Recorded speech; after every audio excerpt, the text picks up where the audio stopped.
All right, my beauty babes. I am here in this episode today with the fabulous Cameron Hemphill, and he's going to be talking to us a lot about scaling and business and all the big things. But I will let him introduce himself. How are you, Mr. Cameron? Oh, I'm good. I did a podcast earlier today, and then I've had back-to-back calls. So busy. I live in Florida, though. The sun is shining, but I'm in my office having fun with you. It's good. Life's good. I love it. I'm in Florida too. Where are you? I'm in the Panhandle. I'm in between Panama City Beach and Inlet, in Destin, so Inlet Beach. Oh, I'm East Coast, all the way, like Palm Beach. Palm Beach. Okay, yeah. It Yeah. takes. I've made that drive before. It's 9 hours. Oh my Lord. Yeah, It's that's a big rough. state. That's Yeah. rough. Okay, so tell everybody, how did you get involved with the med spa world? How did that happen? I know, right? What is the guy with the hat doing in the med spa space? Predominant female industry. Um, I think everybody's got a pretty interesting story on how it happens, and for me, it was definitely unique. My wife has actually been in the beauty industry for 20 years. She's a well respected hairstylist actually, and she does all the fancy extensions, and had her salon for years. And I was always asking her years ago, like, why don't you have like a database of clients, or why don't you manage your calendar on like a online digital system? I come from a CRM background, a business background, a very well organized operator background, tech background, process automation, and entrepreneurship, massive entrepreneurship background. And, it was always interesting to me because I use a lot of technology for real estate. In fact, I ran a very well respected real estate team, Colo Banker in Salt Lake City, Utah for many years. And out of that, I built a tech company to manage real estate brokers because they were a mess. And, I was just, it's just interesting to observe how my wife ran the business. Well, oddly enough, I had a really good friend of mine from high school call me and said, Cam, I'm thinking about buying a med spa. I'm like, cool. Great. What is that? What He's is that? like, you've heard of Botox, right? I'm like, oh yeah, Botox. I think my wife does that. Okay. We're talking 2013. Okay. Okay. So this is a while ago, right? And, so now obviously I know all the things, the ins and outs of a med spa. But he was making the acquisition. He wanted me to look at it because I have a very well-known entrepreneurial mind, brain, finance. My acumen there is quite high. And I said, yeah, let's look at it and let's see if there's a way that you can come in and buy it at a discount and wrap it and potentially sell it. I don't know. So I looked under the hood. I thought it was very attractive. It had a really nice brand to it, but they were losing money. And it was actually quite obvious of why. They weren't aligning marketing efforts appropriately. They had very poor Google reviews. Their branding was kind of off in the marketplace. So he made the acquisition. I quickly deployed what I do is a well-respected marketing initiative, nice website, review, feedback loop collection, understand what their inventory costs are, understand what their lease payments are. I advise them to rebrand the entire thing now that they've made the acquisition. This was he finally made the acquisition, I think, in 2014. So he went through the whole entire process. That medical aesthetics practice is called Beauty Lab and Laser. Mhm. It's out of Salt Lake City, Utah. In fact, the owners are on the Real Housewives, Heather Gay, Andrea, who run it. They have over 3,000 reviews. The business is probably worth well into the mid eight figures, and they still use. I founded a company called Growth 99 where we power over 2,000 practices. They still use the Growth 99 engine and platform for marketing, for website, for SEO, for ads, for content, for all this stuff, right? And so that's been a really cool, powerful instrument and powerful story to talk about. So throughout that journey, I went to the first AmSpa conference, like the very first one. And this is when you'd walk into the exhibit hall. In the exhibit hall, there was like 9 vendors. And now I was just there last week. There's like 900. It feels like, Yeah. it's massive and there's people everywhere and it's crazy. And it's changed a lot. But we have the opportunity to deploy the strategy that we did for Beauty Lab and Laser to over 2,300 providers. And throughout that journey, I actually sold Growth 99 in March of 24 to a strategic investor group. Stayed on for a year, and now I've been consulting and advising. I sit on the board, and I'm a chief operating officer for Terry Ross Consulting. I think she has one of the most well-respected brands and names in the industry, doing some really neat things there. And then I also advise a company called Bridgeline Medical. That is the direct connectivity to GLP-1s and peptide ordering under one rooftop. So essentially, like if you need to order, if you want to get into wellness and you want to order GLPs and peptides, you go to that platform. It has all the 503As and Bs under one rooftop, and you could easily place orders from there. Phenomenal pricing, phenomenal customer service. And I'm a big believer in anti-aging, and so that's one of the things I'm doing as well. And then also I own practices through private equity. So I think like from where I was to where I am now, it's pretty interesting to actually just think about, talk about. So there you Yeah, go. for sure. Like, did you Yeah. ever, when you look back and you're like, oh my God, I am in the spa space. Like, how did that happen? Like, do you ever have those moments? Oh yeah. My wife teases me all the time. She's like, dude, you're like you're the med spa dude. You're the med spa guy. What? I'm Yeah, like, you're I know, Mr. it's MedSpa. hilarious. Mr. Med Spa man. And she teases me, but it's obviously been rewarding to our family and rewarding to the industry. And is I was looking back and I'm like, I'm wondering how many appointments we booked. So Growth 99, our North Star metric is Yeah, keeping calendars full for providers, yeah. right? I still own part of the company, but I don't work there day to day. I sold it. They run it. They're doing great. Um, but it came down to it was over.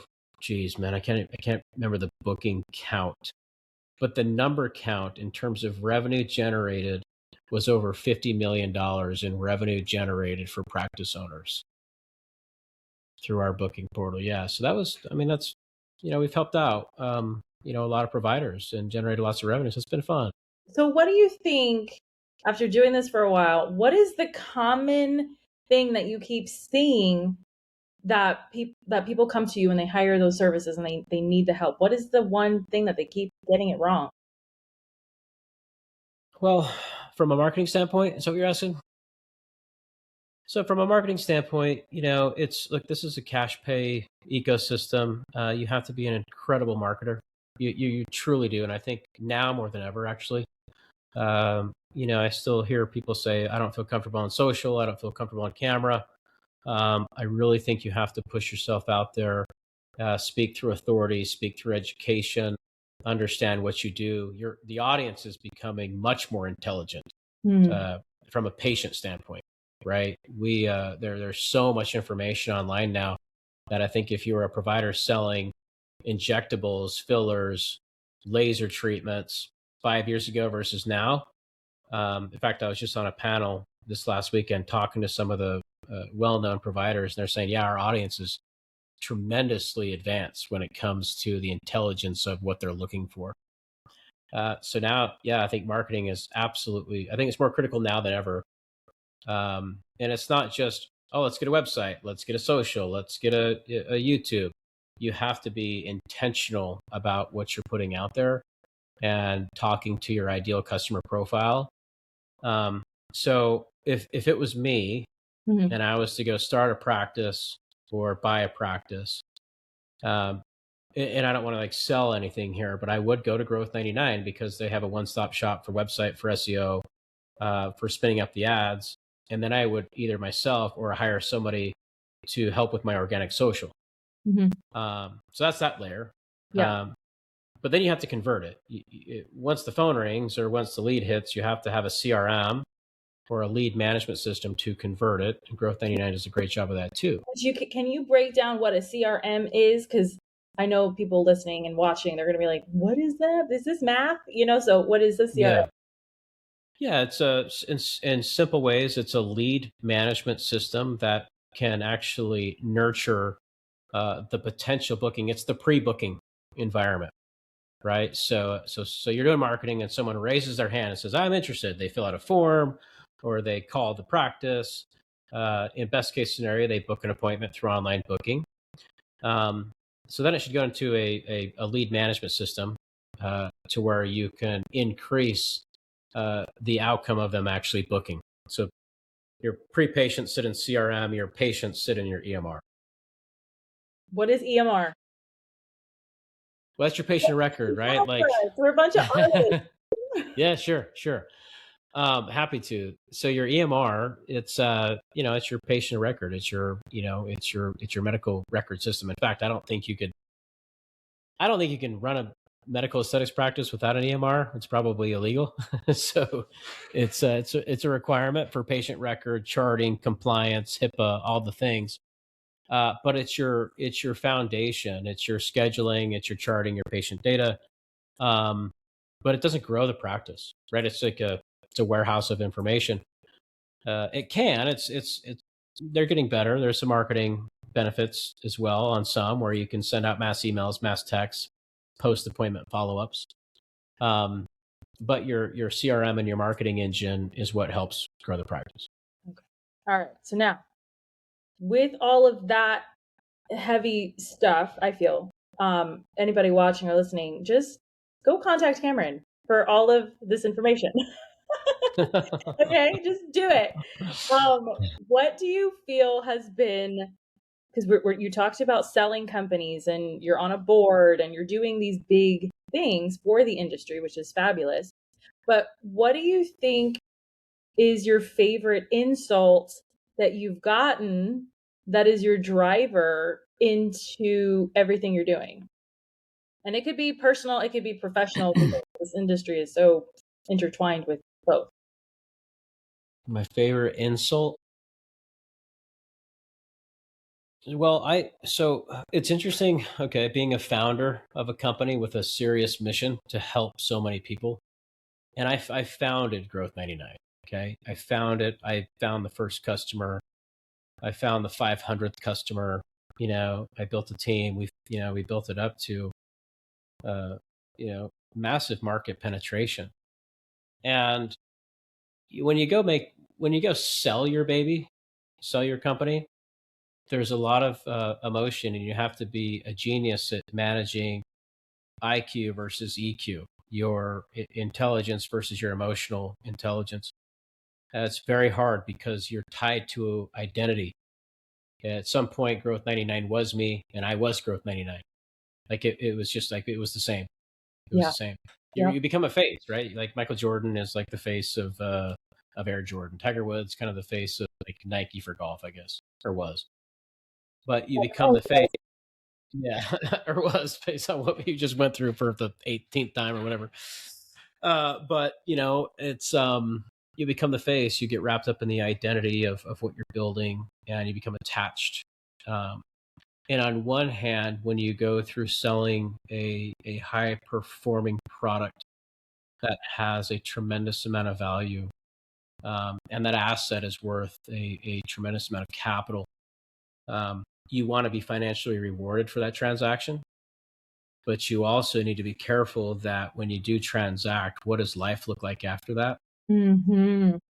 And some people think you want to sell it, you move on, go to the beach, play golf. I love those things. But there's also a part where your identity starts to float away from what you just sold. It's very different from selling a house, very different from selling a car. Um, I mean, sometimes people get emotional when they sell a house, right? That's where I raised my kids, where I raised my family. I get it, right? There's memories there. But I mean, a business is like, I worked on it every hour, every day, just hammering it, and it was very emotional to go through that. I decided to stay on for a year, but I hired my C-suite when I did that transaction. I was required to. So I hired a new CEO, Mm. and he was my boss. He became my boss of my own company that I founded. Right. Yeah. And Oh. it was just really hard, like we aligned on a lot of things, and there were some things we didn't align on, which is naturally, what I hear, what happens. And so, I think like from an insult standpoint, there was some ongoing things that I felt insulted. I probably insulted him too. Um, but look, I come from a 10-year history of knowing who these people are and being deeply connected in the network. And I think like the biggest insult, honestly, was going through that experience where the people that I brought in, I thought were supposed to support me and hear from me. And actually, I think that fell on deaf ears, and that I felt like, we got it from here, Cam. It's okay if you leave. And I'm over here thinking, why are you not listening to me? Because when you made this acquisition, you didn't just buy this, you bought me too. You bought my expertise. Mm-hmm. You bought my knowledge. And there, and look, like, we're all good, but I think, like, back to your point, it was, and I think when I convey this back to your audience and who's listening, there is practices transacting right now to private equity.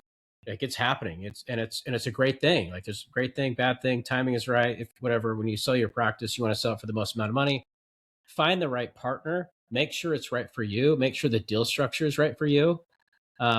Because these individuals that you sell to, they're very bright, they're very smart, they're Ivy League guys, but at the same time, they don't know your patient like you do. They never will. They just look at P&L's, balance sheets, right? And they're from a financial acumen, business acumen standpoint, they're great.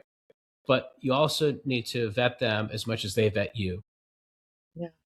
So what should spa owners, what should they be looking for?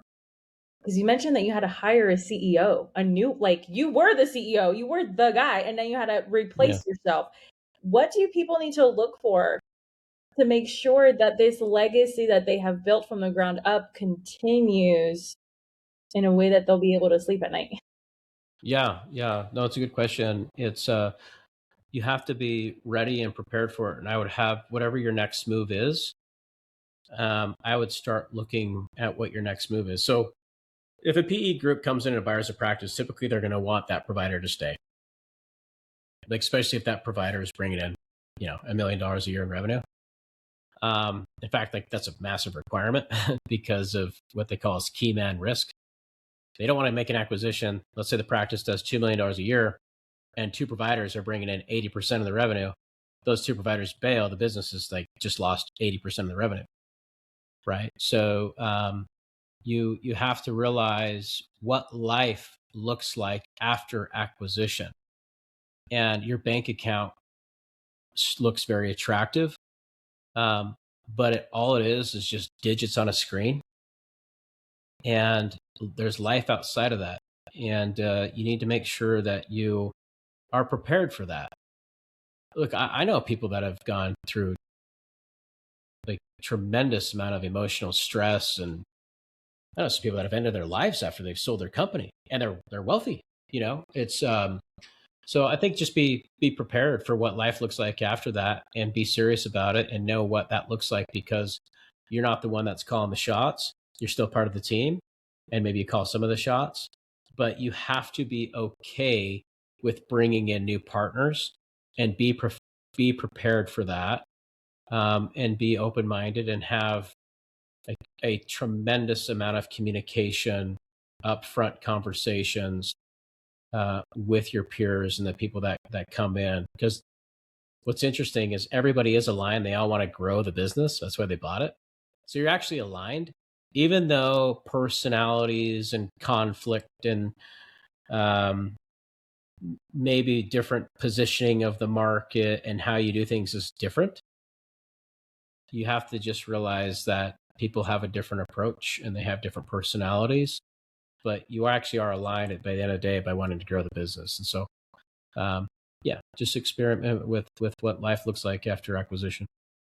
So let's kind of dive into that, because I don't feel a lot of people in the industry even talk about that, whether on the hair side or the spa side.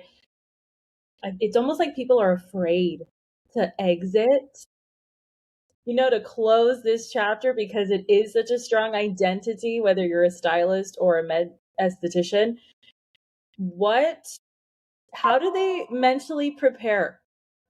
Because that's the big Yeah. part, right? How do they mentally prepare to continue to the next thing that they're going to do? Well, I think if you're selling it to, let's say you own a business and you're not a producer, meaning you're not bringing in the income from Yeah. patients or clients, Okay. you could sell that at 100%. Like, they'll just buy 100% of the business, and you could walk away. And if you build your business that way, and you're like, I just own it, the stylist, the providers, whoever brings in all the revenue, it's a wonderful profile for someone to come in. In fact, they prefer to buy that because they can buy an asset that runs by itself. In those cases, you sell 100% and you're ready. You're emotionally ready to sell. You're ready to move on with your life. Mm-hmm. Get a nice fat check, 100%. You're out by. I think that's a much easier transaction. But in most cases, that doesn't take place. They'll give you a valuation. Let's say it's a $10 million valuation for sake of numbers. And they will typically give you 50 to 70% cash up front. So you sell it for 10, you get 5 million. You roll the additional 5 million into the new co. So now you have a lot of skin in the game in the new co, and you're betting on the new management to actually help you take it to the next level so you can sell it in 3, 4, 5 years, whatever the time horizon is. You just have to be prepared that the business is never going to run the same after acquisition. But at the end of the day, they all want to grow it and deliver great outcomes to the patients and the clients. You just have to be okay with bringing in new partners.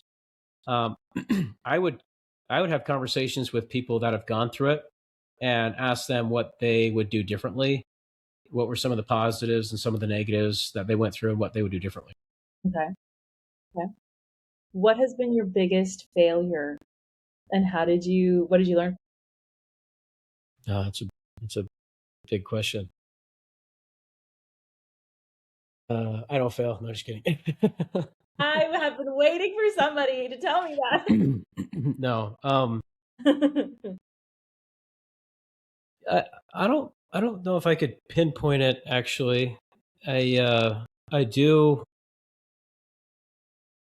I think I could have started earlier. I've always been an entrepreneur at heart. I've always been pretty successful, but I became very successful when I was 33, 34, 35, and then accelerated up very, very rapidly up to 39. Actually, I sold my business. I sold Growth 99 when I was 39 years old. But I could have, let's just say, got my shit together in my early 20s, or let's just maybe mid to late 20s. Because the knowledge is there, the drive is there, but I think that there's certain things that can distract you, such as friends, such as fancy objects, maybe, chasing girls or whatever that us dumb boys do. I think like living life and doing what you're doing in your early 20s and living and exploring and realizing you have time is important. But I also think that, if you look at, let's just take like investing for an example. I started like truly investing in like stocks, real estate, 28, 29 years old. Nice. And I've never looked back, but depressingly, if I had ran those calculations and started at age 18, I would have 3 times the amount of wealth that I do now. Mm-hmm. And and so, like, I guess my advice would be start your intelligent layer of investing through finance earlier than later, right? Because it's actually quite easy it's very easy to become wealthy. It's actually, it's too easy. That's why people always try to get rich quick, because they don't want to do it the slow way. And the slow way is actually easy. You just, at age 18, you go and you buy the index, the S&P 500 index, and you buy it every single month. You just dollar cost average it every single month. And I'm a big believer that you should live on 50% of your income, and the other 50 goes to savings, and then a big chunk of that savings, actually, in my suggestion, all of it should go to an investing vehicle that's going to pay you a return on capital. And it's all about compounding. And so if you do the math, if you were to invest $1,000 a month from 18 until the age of 50 and compound that at a 10% rate, I mean, you're going to be a millionaire no matter what. Right. So, I think it it's really comes down to like time versus money. That question all the time, right? Yeah. Like, what would you rather have, time or money? Oh, very interesting. Very interesting. So then what's the myth, the common myth that you get all the time about what you do? About what I do in the market for aesthetics, or what do you? Everything, everything, because it's all connected. Like all of this Yeah, knowledge that you're putting down has helped yeah, so many med spa owners, and that's your authority right there. So, yeah, so all of it. Like, what is the misconception here? yeah. I mean, I think like well, I'll give you a good example. I was recently at AmSpa. Their conference was like last week, and it was a few days ago. And I'm on a panel, and the panel is around. There's two providers on there. Boulevard was on there, and I was on there. And they go down there like, "Hey, introduce yourself." And I'm over here literally thinking, because I thought she was going to introduce us, and I'm over here thinking like, okay, let's introduce myself. Like, are we just going to go on the laundry list of what I do? How, okay, so I'm just like, I built a company, Growth 99, sold it to a strategic investor group. I have a podcast, the Medical Millionaire Podcast. Tune in if you haven't, because I was actually I struggled to come up with what I do. I guess you could say I'm a growth strategist, or I'm a wonderful marketer, or I'm a tech guy, or I'm an investor, or I'm an entrepreneur, or I I own cryptocurrency, I own real estate, I own stocks, so it's All like these things, yeah. I'm a dad, I'm a husband, like all these things, and I think like I've gotten wrapped up with like, holy cow, I guess I've accomplished a lot. But I think from a practice owner or a clinic owner standpoint, you're obviously in business for two things. You're in business 100% to make money. Anybody that says otherwise is lying through their teeth. And hopefully, you're in business to do the right thing, which is to give a great result, right? And you want to please people, especially in this industry. I think that's like the passion of getting the smile and getting the patient or the client to say, "Oh my gosh, I feel good, I look good. Thank you so much. You're so wonderful. I love you. I'm gonna tell my friends and family everything about you." Like that feels wonderful. And then your bank account, that's like you're literally trading time for dollars. You're leaving your family to go do it, so you obviously want to return on that time, which is money. But where they get caught up is like their lifestyle doesn't change, or sorry, their lifestyle starts to change once their business grows. So money starts to flow in, and unfortunately, we live in an environment, a world where we like things and items and materials, and I think you can easily get caught up through social media. I need that purse. I need those shoes. I need that vacation. I need more, more, more, more, more, more, more, more.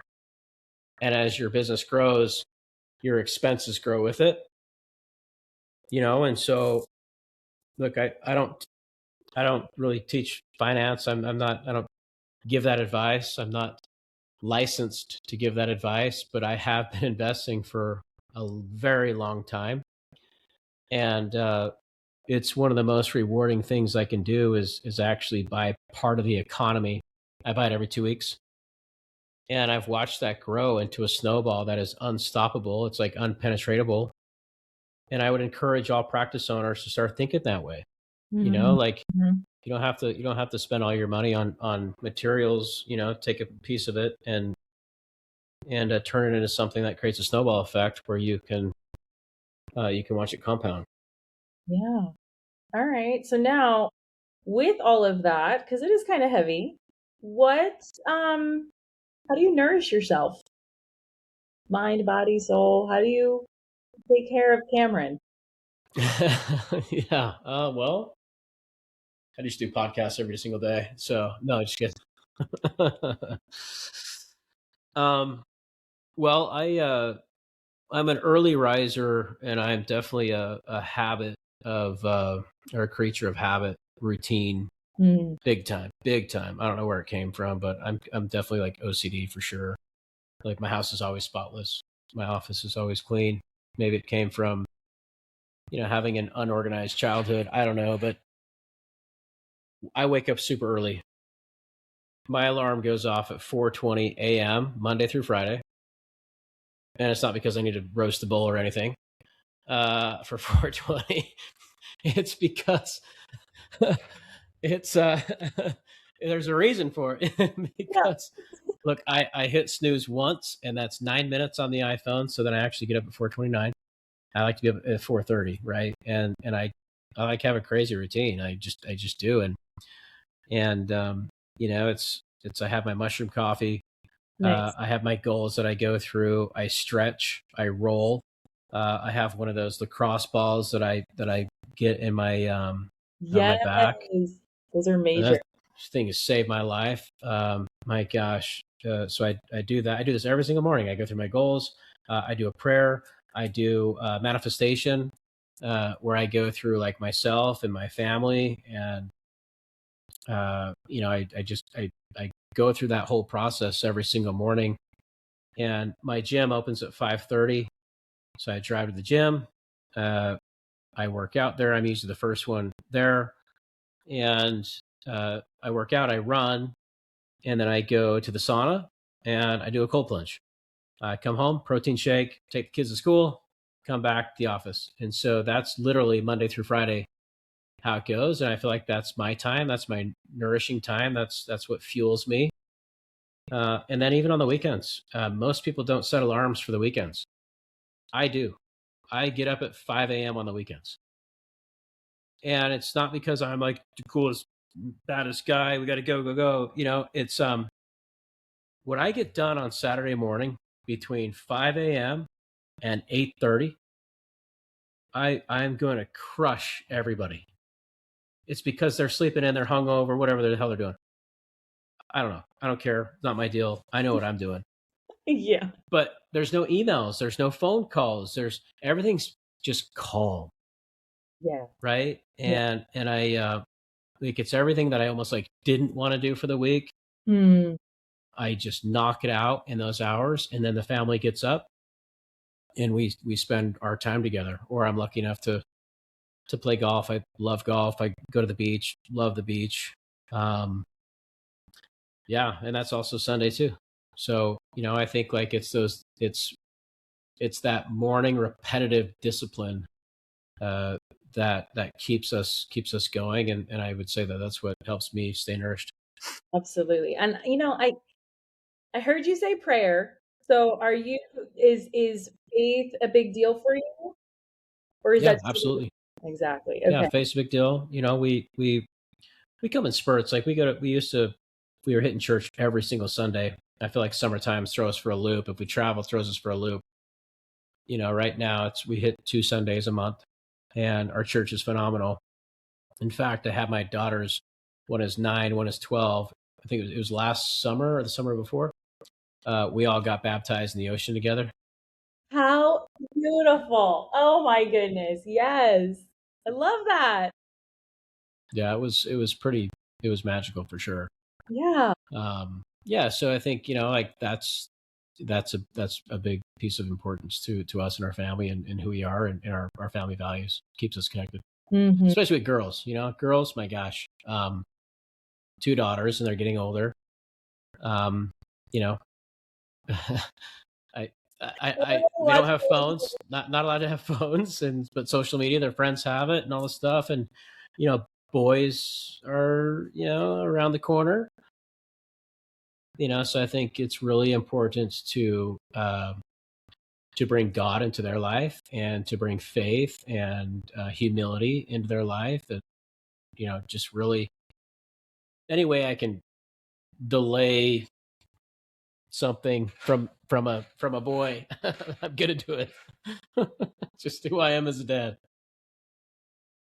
I will say one thing though, that in all of that self nourishment, which is so important no matter what industry you're in, I did not hear that you get a facial, a monthly facial.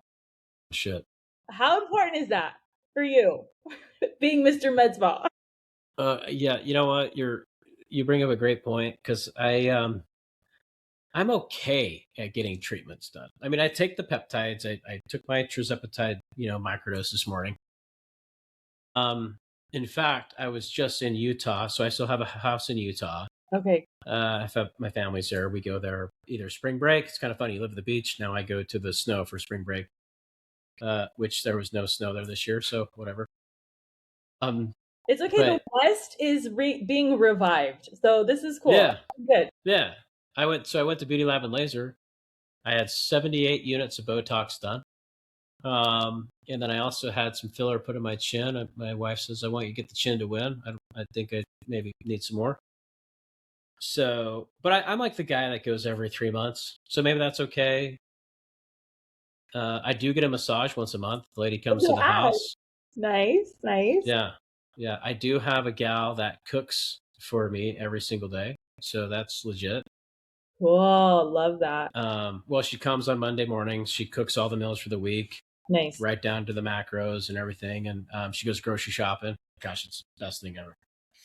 I'm So working on my macros yeah, too, and I'm dying. It's driving me crazy. I hear you. I hear you. It's yeah, when the carb intake is low, um, yeah, I definitely get hangry. Yeah. All right. Yeah, So what else? Did I cut you off? I'm sorry. you're good. Go No? ahead. Okay. So what is how can people get in contact with you to work with you for their spas, their businesses? How can they reach out? Yeah, sure. You could go to my personal website. It's CameronHemphill.com. You guys can just go Google me. You'll find my Instagram, YouTube. You'll find the website there. You know, I would say if you're a practice that is looking to grow, looking to help your staff convert more bookings, help your providers do more in the treatment room, do more in the consultation process. Maybe there's opportunity there to actually invest in education on what a true consultation looks like. On my website, you'll see Terry Ross Consulting. She is the best in the business. Again, I'm the COO there. And so that's one of the things you do. If you're looking to get in GLPs and peptides on my website, you know, go find Bridgeline Medical. They are amazing. I mean, I vet these people like you wouldn't believe. And if you just want to connect, chat, podcast, rap, roll, play golf, you know, hit me up. All good. Do it. Okay, so what before we wrap up, what is one question that I did not ask you that you wish I would have, and how would you have answered? Oh, geez, you're just drilling me. Maybe ask me how my golf game's doing. Oh, there we go. How is it? Well, you know, it could be better. It can always be better. It can always be better. Yeah, I have learned something recently that I'm never going to come back from a conference and play golf on a Monday ever again. Ooh, no, no. Yeah, bad idea. Bad idea. Yeah. So I've learned that if I play Friday afternoons, the birdies start to fall. Mondays, there's some double bogeys on the card. Those conferences, they suck the life out of you, like in They every do. way. Yeah. But it's a match. I'm in this league, and if you don't play for the week, you forfeit. So I had to play. Oh my gosh, it was a bad golf day. It was bad mental health. That was a bad mental health day. It was. It's supposed to be positive. That's why you go. But no, That's why you didn't work. go. Oh my Yeah. goodness. Cameron, thank you for So coming on the BeautyPro podcast. This has been I love it so much because there's so much information, and I'm really excited for everybody to hear it and to get inspired by it. totally. Thank you so much for having me. I really appreciate it, and hopefully we'll have another discussion. Yeah. Thank you everybody for watching. I will talk to you soon. Thanks, guys.